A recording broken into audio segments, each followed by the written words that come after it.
saja orang letak je jenazah kita ni, orang mula tutup saja liang lahat kita, malaikat yang berdiri ni menunggu je ke bumi jenazah kita sampai pagar lutut je. Bila sampai pagar lutut, bergerak dah malaikat di hujung kaki, bergerak datang di hujung kaki ni, diri di hadapan muka kita, mula halau solat kita, halau zakat dihalau, haji dihalau, sedekah dihalau, semua dihalau.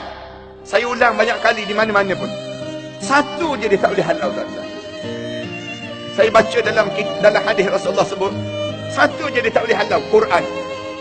Quran yang kita baca sebelum mana subuh. Innal Quran al-fajr kana mashhuda. Quran yang dibaca sebelum mana subuh akan menjadi peguam bela pada seorang bila kalian berada dalam kubur ni. Ada orang tanya, kena baca sebelum subuh ke Ustaz? Ya, bangun sebelum subuh. Orang mukmin ni orang yang bangun sebelum mana subuh. Bangun sebelum daripada saat subuh itu sampai, kita bangun dan kita baca Quran. Saya nak pesan pada ayah-ayah saya, abang-abang saya, dan kepada sebaya dengan saya, supaya kalau kita dah berusia 40 tahun ke atas, belajarlah bangun untuk kita menunggu saat subuh datang. Kita tunggu saat tersebut baca Quran. Bila kita boleh baca Quran sebelum mana subuh, percayalah dan yakinlah, dalam kubur nanti bila nak dihalau semua tersebut, Quran tak boleh halau. Bila Quran tak boleh halau, malaikat muka dan nakir tanya, siapa engkau? Katanya Quran. Aku Quran yang dia baca sebelum mana subuh setiap hari. Dia baca dan aku menjadi peguam bela pada dia sekarang. Kalau kamu nak tanya, kamu tanya aku. Jangan kamu tanya pada dia. Jangan tanya pada dia. Kerana aku menjadi peguam bela untuk dia. Dan bila ditanya, lalu yang ni satu saja yang saya jumpa, saya baca dan saya belajar daripada guru-guru saya pun sebut, Quran menjadi satu kekuatan sebelum mana subuh di kalangan kita untuk kita baca setiap hari. Mulalah kita berada di saat itu, mula ditanya soalan, ditanya soalan yang pertama, ditanya ma rabbuka, ma rabbuka. Tanya soalan ma rabbuka ni, bila tanya soalan ma rabbuka, mulut ni tenganga terus, kata Rasul. Mulut setiap kita ni tenganga nak jawab. Bila nak jawab, sahabat-sahabat tanya Rasulullah, ya Rasulullah, tenganga mulut ni macam kita nganga sekarang ke Rasulullah? Rasulullah kata, ya, macam sekarang. Katanya Rasulullah, saat itu roh mula dimasukkan pada bahagian kepala kami. Ada satu riwayat kata di bahagian bawah kepada yang disebut dengan dagu kami, digambarkan demikian. Roh ni rasa macam sekarang ke Rasulullah? Rasulullah kata, ya, rasa macam sekarang. Bila sampai saja di paras dada ni, roh kita nampak tanah depan kita, kita nampak keadaan yang berlaku ni. Ditanya terus, ma rabbuka, mulut nganga. Orang mukmin bila dengar soalan ma rabbuka, dijawab terus Allahu Rabbi.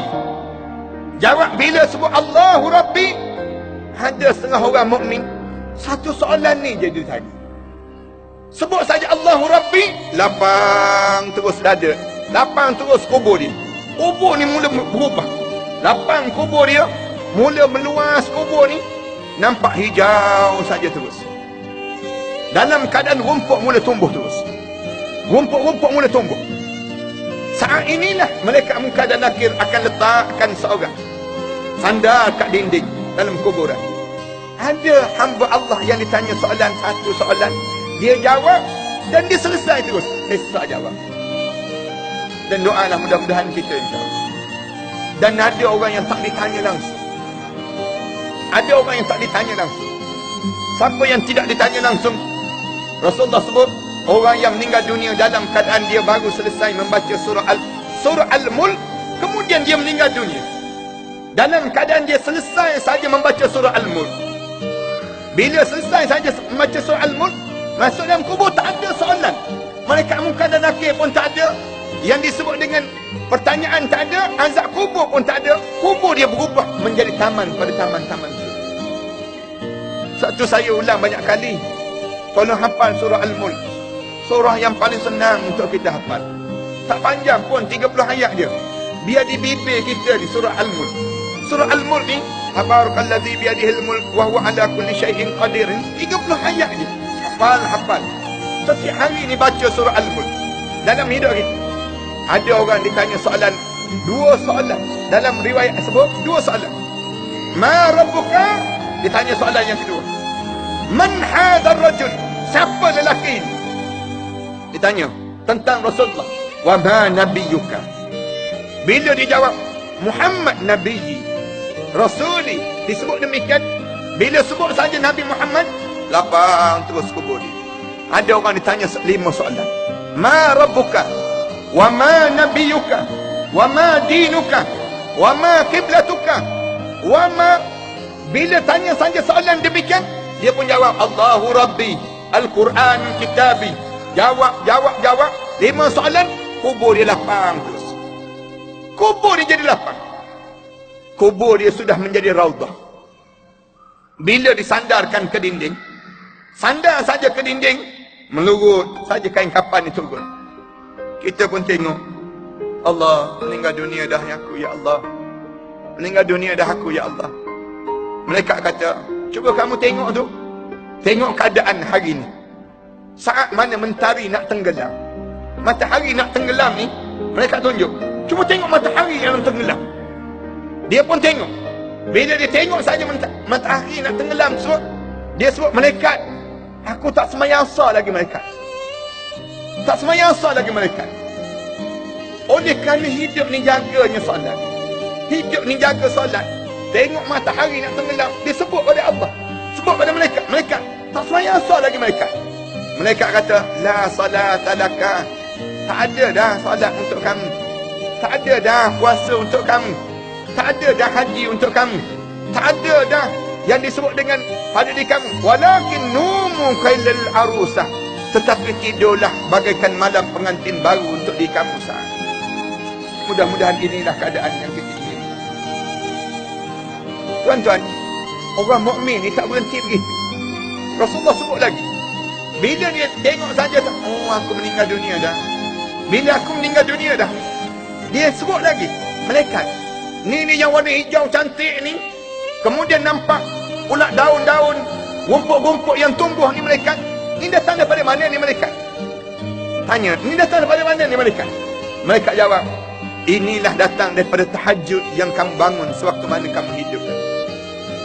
Tahajud yang kita bangunkan. Malam-malam bangun tahajud. Dan saya, yang ni pun saya nak pesan pada di kalangan sebaya dengan saya, ayah-ayah saya dan juga ibu-ibu, jangan tertinggal tahajud walaupun 2 rakaat. Bangun, kita akan rasa nikmat dalam kubur nanti. Bila selesai saja, bunyi dengungan. Bunyi dengung. Dengungan ini katanya, Rasulullah sebut dalam hadis ni, bagaikan dalam keadaan kita dengar lebah-lebah yang berterbangan. Lebah-lebah yang berterbangan. Kita pun tengok jauh-jauh, kita tanya malaikat, malaikat, ni bunyi apa ni malaikat? Ni apa benda yang berlaku ni malaikat? Malaikat jawab, itulah daripada roh-roh mereka yang telah meninggal dunia, dikumpulkan di Illiyin, sedang datang untuk menziarahi kamu pada hari ini. Oh, kita kata roh-roh, arwah ayah kita, arwah datuk-datuk kita mula datang.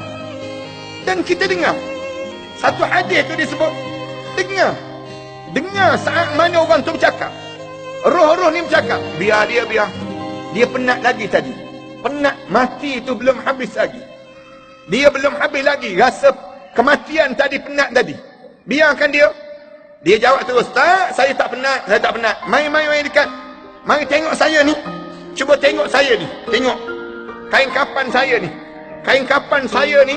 Kamu tahu tak siapa yang pakai kain kapan untuk saya tadi? Rasulullah sebut, setiap roh berbangga dengan kain kapan yang dipakaikan oleh mereka yang memakai untuknya, dengan cara pakaian yang terbaik untuknya. Ini dia akan jadi demikian. Siapa yang kena pakai? Saya sebut di antara orang yang paling terbaik untuk pakaikan pakaian untuk kita siapa? Anak kita yang paling saleh. Sentiasa pesan pada mereka, bila abah meninggal dunia, Umi meninggal dunia, kamu kena siapkan pakaian untuk abah dan umi. Bukan itu saja. Bila pakai ni, kita dah mula tunjuk pada dia. Kalau ada masa dan ruang dalam hidup kita, kita baring di atas kain kapan tadi. Kita tunjuk macam mana nak lipat kain kapan, macam mana nak pakaikan untuk diri kita. Bila kita meninggal dunia, inilah nak kita. Jangan leka sangat hidup ini. Ni kain kapan sedang ditenun. Sedang ditenun untuk siapkan pakaian untuk abi dan juga umi. Tunjuk pada anak-anak kita. Bila kita baring saja atas kain kapan tersebut, baring tunjuk pada dia. Kemaskan kain kapan ni macam ni. Ini cara yang terbaik untuk nak pakaikan bila menghadap di hadapan Allah. Start daripada mandi lagi. Bila mandi macam mana? Bila nak pakai kain kapan macam mana? Kerana setiap mayat ni dalam kubur tu dia akan tunjuk. Ni tengok ni kain kapan ni. Cantik je. Anak saya yang paling soleh yang pakaikan untuk saya. Anak saya yang usung jenazah saya. Anak saya yang mandikan saya. Anak saya yang siapkan saya untuk sampai di saat ini sebenarnya.